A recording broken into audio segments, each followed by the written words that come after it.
In the summer of 2022, the Supreme Court issued the Dobbs decision, which overturned Roe v. Wade. For pro-life Americans like me, this was an answered prayer. For many, however, this news was met with concern.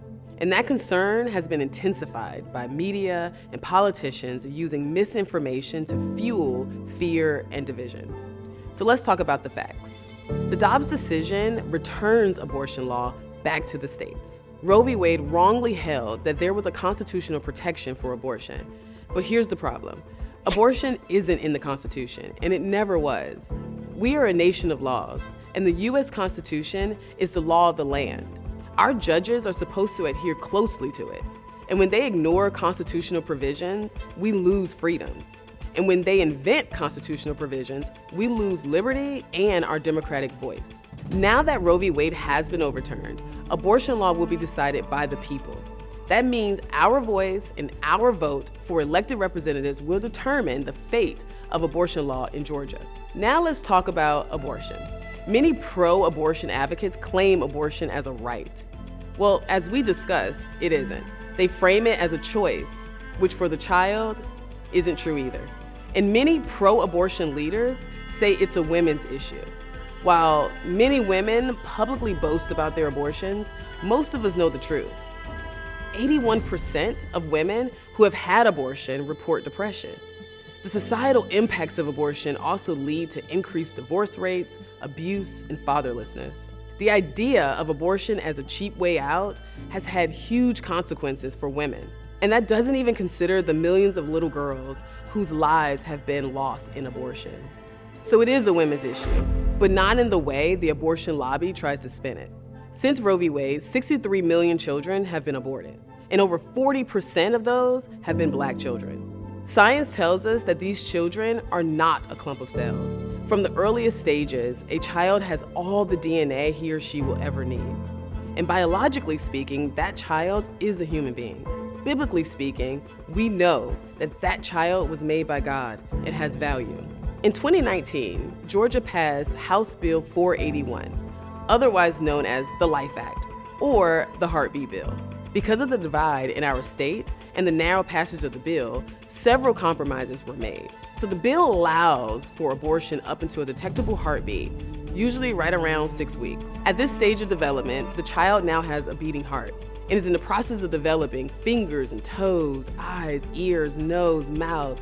And advancements in technology have now produced tests available at locations like CVS and Amazon that will reveal the gender of the baby within a week or two.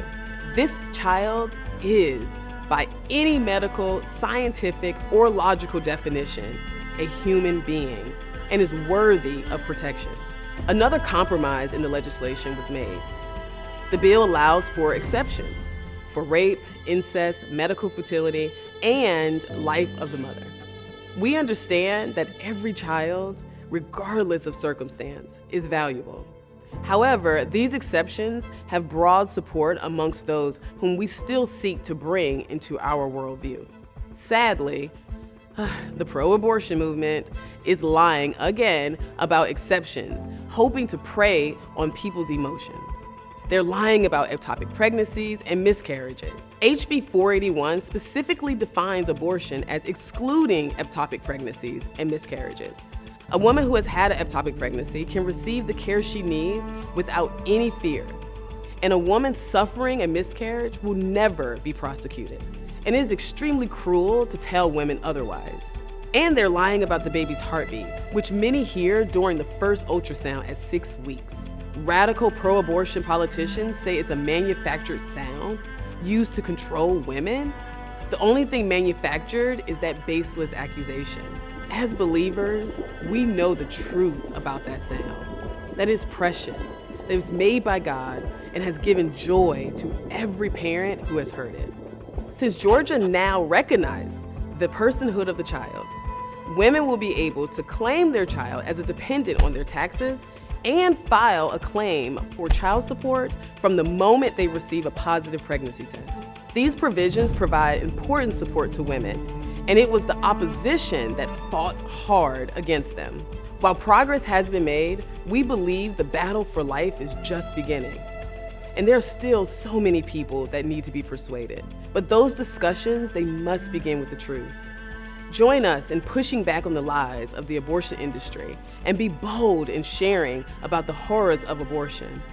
Now is our moment, and together we will protect the undeniable right to life.